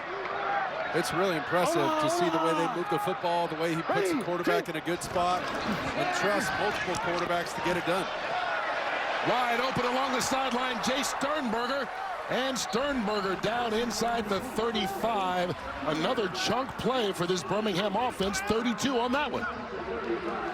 Well, Sternberger's going to fake like he's going to block the corner and then run right by him up the sideline. They're going to fake the ball inside, and he is the beneficiary there of that sideline ball because the receiver ran the cornerback off. So it's just a fake little bubble screen to the sideline like everybody's going to block for him. Somebody runs out the corner, and there goes Sternberger. Sternberger 5 catches and a touchdown tonight. C.J. Marable on the run. Short pickup. Here we go. Here we go. Eyes up. Eyes up. Okay, here we go. Let's go. Here we go. Let's go Rose. Let's go Rose. Z in, Florida. Let's go Rose, Z in, Hawk 40. Rose, Z in, Hawk 40. Here we go. Rose, Z in, Hawk 40. On one, right? You saw those dominant numbers by Birmingham. Memphis fortunate. It's a one-score game right now. Omaha, Omaha! Ready, sit! Martinez escapes using those legs. Look at him. Gets a first down on the run when it looked like he was going to be brought down for a sack. 10 yards after escaping. Well, they had those games up front. They're trying to get pressure on Adrian Martinez. Watch him shifting everybody up front, moving them around, bringing a 5-man pressure, getting hands on them. And then he just finds a way to get out from under that tackle and make something happen. That's how elusive and slippery he is. Look at that balance, too, the contact balance. And he keeps those legs turning for a first down. The handoff, Marable caught in the backfield, going to be dropped for a loss. All right, here we go. Let's go, Liz. Here we go. Let's go, Liz. Move, Florida, 42 shoot. Liz, move, Florida, 42 shoot. Here we go. We got Liz, Florida, 42 shoot. On one, right? Come on.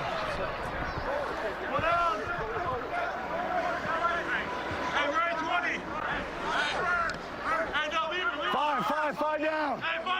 Omaha. Ready, sit. Blitz coming. Martinez tried to fight through it again. Jordan Ferguson with the tackle and bringing up a third down. Third and 10. Okay, here we go. Here we go. Let's go, Rose. Let's go, Louise. Louise, hack, Florida, 36 dip. Louise, hack, Florida, 36 dip. Here we go. Louise Hack, Florida, 36 dip. On one, right? Let's go. They got to hustle. They get it off. Martinez steps up and just too far in front of Benjamin, the intended receiver, Benjamin Victor. Well, he put a little extra gas on this throw, knowing there was going to be tight coverage. I mean, he full on almost crow hopped into that, cut that ball loose, a little too high for Victor. So instead, it'll be a 43-yard field goal attempt from Chris Blewett. He's got a couple, one from 22, one from 46.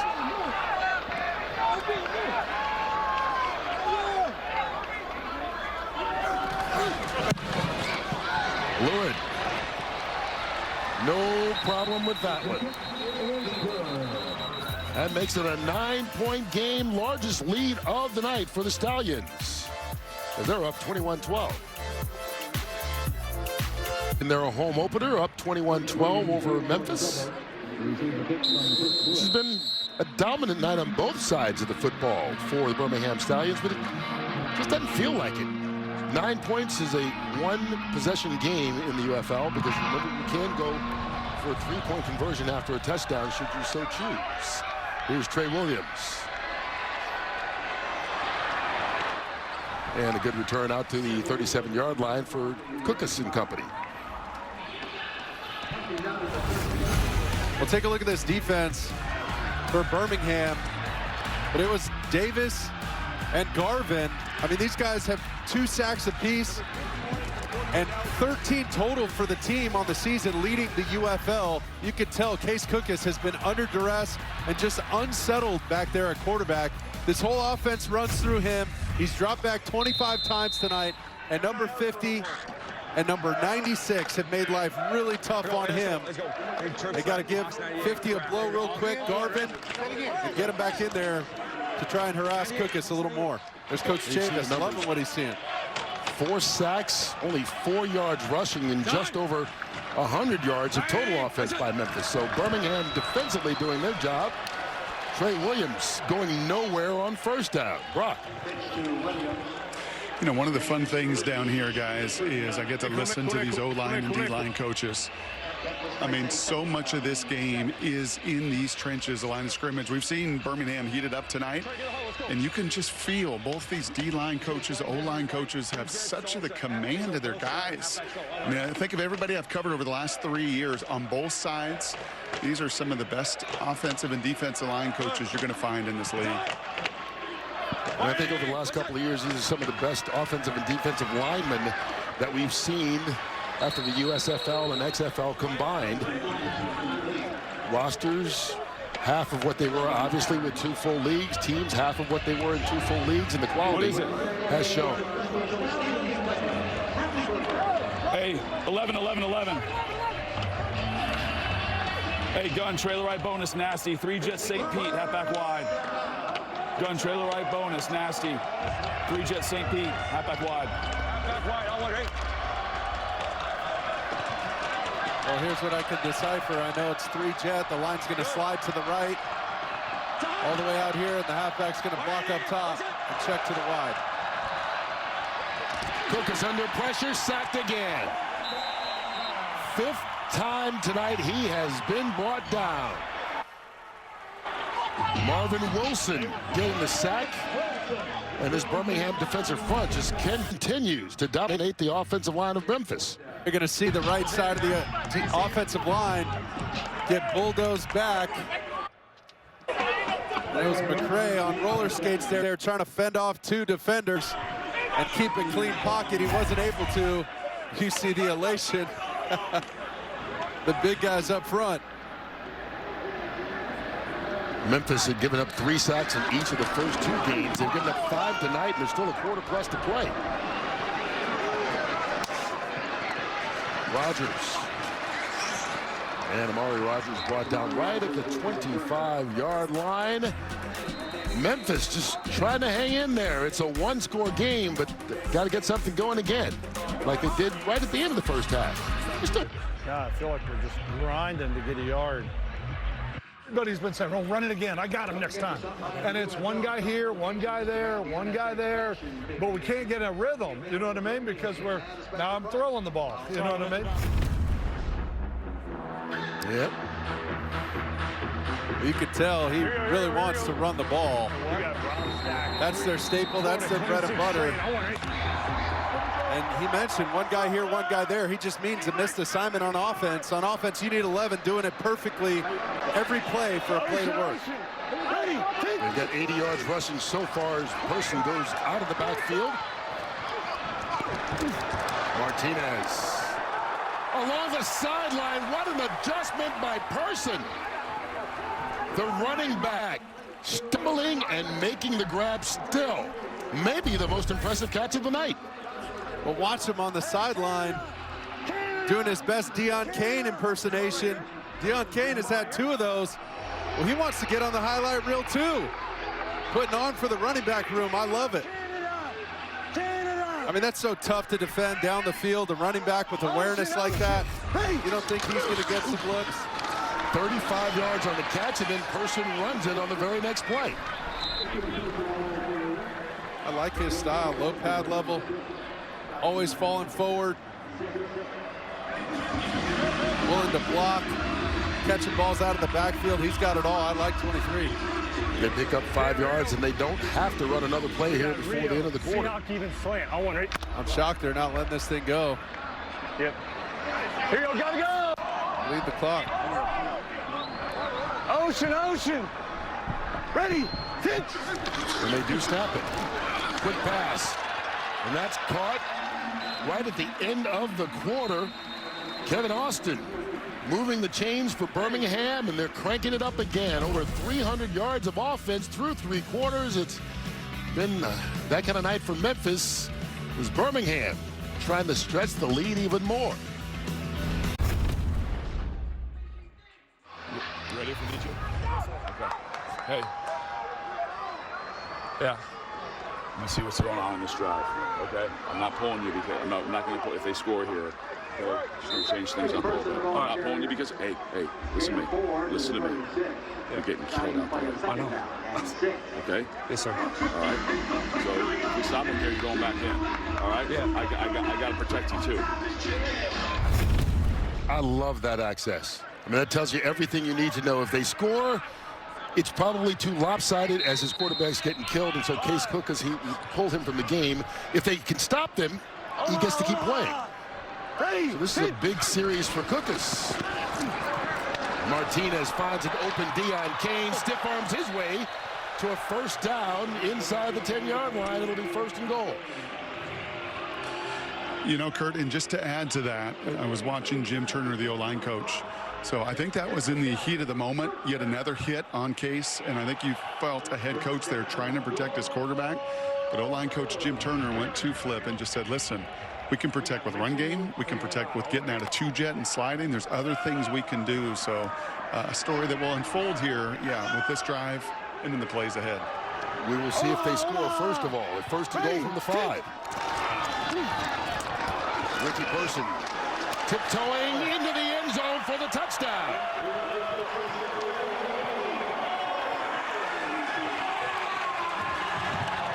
And that might have done it for Cookus.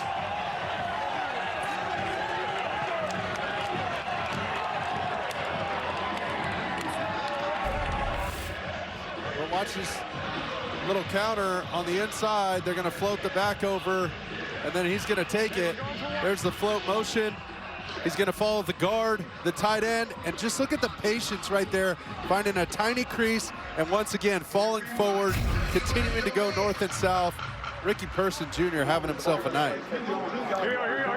He gets the touchdown. That's his 3rd of the season, most in the UFL. And there's Case Cookus. Who's Troy Williams, number 11, would be the backup. He would go in if Cookus comes out, but we'll see what happens after this one-point attempt. Amari Rogers can't get around the corner, and so neither team has been able to convert an attempt after a touchdown, but it has not mattered.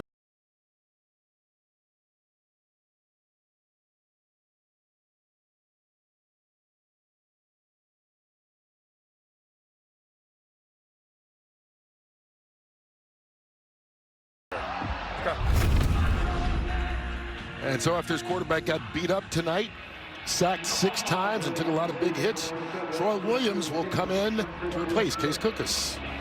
Brock, you're down there on the sideline. Is Cookus okay with this? Not really. I mean, he's a competitor. And Mark, is there something there you think in Case where he can say, sorry, Flip, I'm not coming out?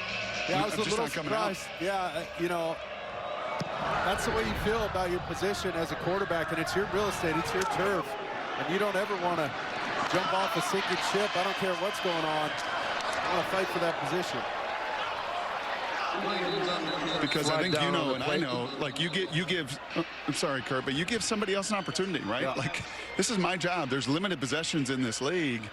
And I think that's always a danger with playing QB. Like, no, man, I don't want anybody to put that ball in their hands but me, no matter what kind of beating I'm taking. Yeah, you don't want to get Wally pipped.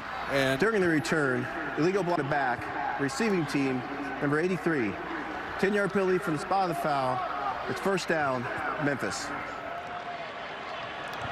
There's Troy Williams. He was a starting quarterback for the Pittsburgh Maulers last year. Got them into the USFL championship game where they lost to Birmingham. But just to complete that conversation here, Brock, I want to ask you, you say you keep fighting your way back in, but also Cookus acknowledged when his head coach first said to him, hey, you're getting killed up there. He goes, I know. You know, so after a while, maybe you get physically beat up. Yes, you know, and this is the difference between, and an individual competitor versus a coach looking for the long term, right? And in Troy Williams, you've got a QB that can run a little bit here as well, and I wouldn't be surprised if you start to see a little Adrian Martinez-like play calling, a little bit of his legs to try to slow down a rush, and nothing else has worked in 3 quarters. Oklahoma, mock, trips left, Oklahoma, Here we go, mock. Oklahoma.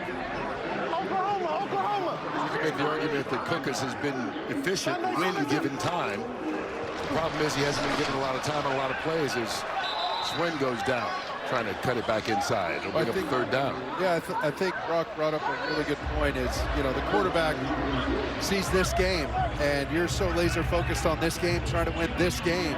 And the coach has to have the ability to see the aerial view of the parade, if you will, and understand he's going to need Case Cookus for the long haul throughout the rest of this season if they want to remain competitive in Memphis. So I think this is an opportunity with a defensive line that's getting active to have a quarterback like Troy Williams who can move a little bit and escape some of this trouble and create on the run. And you also find a little bit more about what Troy Williams can do. This is the first time he's been with John DeFilippo as well. They were on opposing teams last year in the USFL. Jonathan Adams. Let me remind you two guys. Let me remind both of you that fourth quarter comebacks is what this season has been. That's true. Even earlier today down in Arlington, I mean, a 15-point game. This is nothing. I mean, we have seen it over and over and over through the first 9 games. Fourth quarter comebacks has been what this league's been about in 2024. Shoot, Memphis last week, they gave up 20 points in the fourth quarter. So listen, everybody's got a shot until this thing's blown dead. And Williams just throws that out of bounds. Yeah, Memphis was on the wrong end. They had a 16-0 lead going into the fourth. Gave up 20 points, including 12 in the last minute. And Brock, you alluded to it today. DC, the defenders, came back from 10 points down in the final minute and beat Arlington. So there's always a chance as long as there's time. And so much of it is both situations. The team got a score, but then instead of an onside kick, you can go for 4th and 12. If you convert it, you get to keep the ball, and that's what happened in those instances. And they wound up getting the touchdowns to win it in the final seconds. But first things first for Troy Williams. He scrambles his way out to the 27. Good, here we go. Hey, 11, 11, 11. Hey, they got it. Hey, they got an injury. They got an injury. Timeout for an injured defensive player. Play clock operator. Please Carlos Davis still down injured for Birmingham. 2-8. Davis, part of this defense tonight that has looked so good as Memphis tries to get back in it just under 12 minutes to go. In there still? What? You in there still? No, I'm done. You okay? I haven't been pulled in a while, man. It sucks. It says it's protecting me, but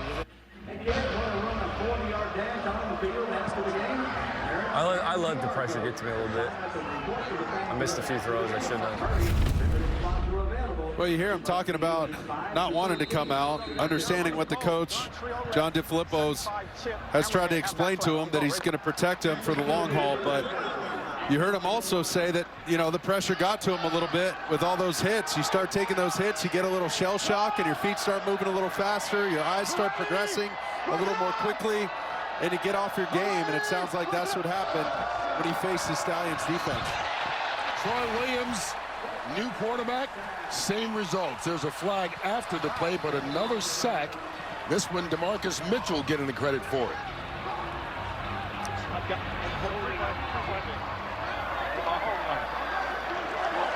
Holding on the offense. You assume he wants to decline it, right?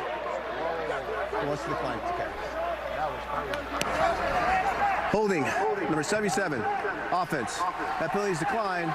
Result of the play is 4th down. That's the 7th sack of the game. Well, watch the pressure off the right side against Jerron Jones. This is a position they thought was handled, but he just got bull rushed all the way back to the quarterback, ends up in the quarterback's lap. Thanks to DeMarcus Mitchell, the Boilermaker all over him on that. It doesn't matter who the quarterback is. This line is not protecting him right now, or you could say Birmingham's just more dominant than they are. One or the other. It has been all Stallions D-line so far. Here's Amari Rogers. Ran into his own man, Jonathan Garvin, there and slowed him down. Well, this Birmingham offense has taken advantage of just about every opportunity they've had tonight. Well, look at these guys, the way they attack the edges and the sidelines, using all 53 1/3 yards. Every blade of grass, you got to defend it all against the Birmingham Stallions, and part of that's in rhythm and on time, and part of it's off schedule, like you just saw. Ricky Persons Jr. tightrope in the sideline with Martinez, using his legs to extend plays, create some space, and make stuff happen right near the white lines there. Talk about big plays. 8 over 20 yards tonight. Omaha! Ready, hit!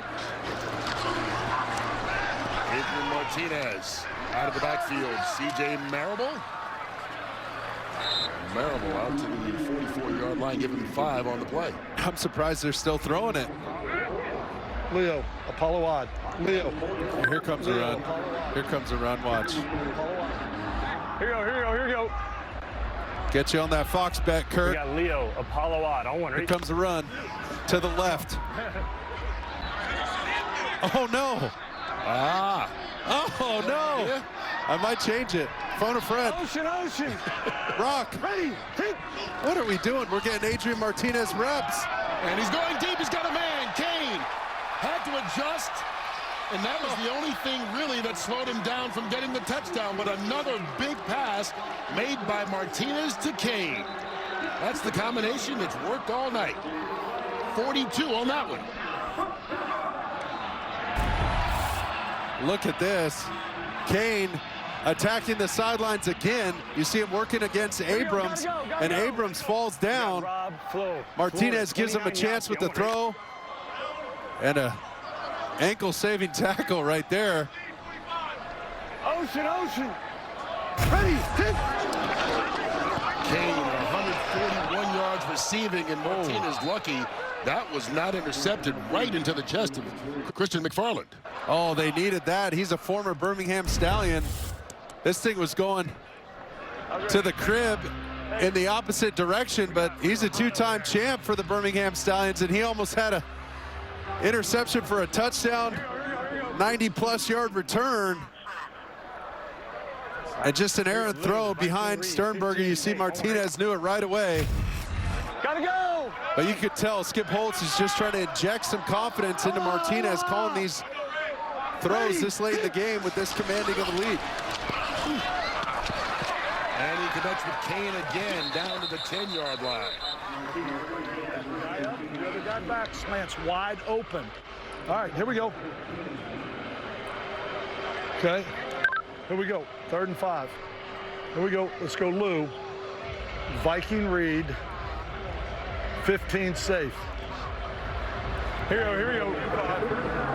We got Lou, Viking read, 15 safe. I want it. In his first start, Martinez completing 67% of his passes. 334 yards and 2 scores so far. Ready. And showing off his legs for the touchdown.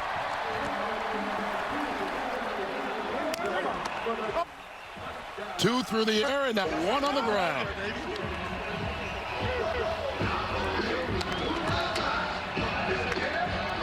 Well, this is what I love about Martinez. When it's not there, just a subtle movement. His eyes are going to be to the left. He feels the rush, and rarely does the first defender in the backfield get him down to the ground. He's got a strong lower body, a good feel in the pocket, and I think he's really starting to settle into this offense. This could be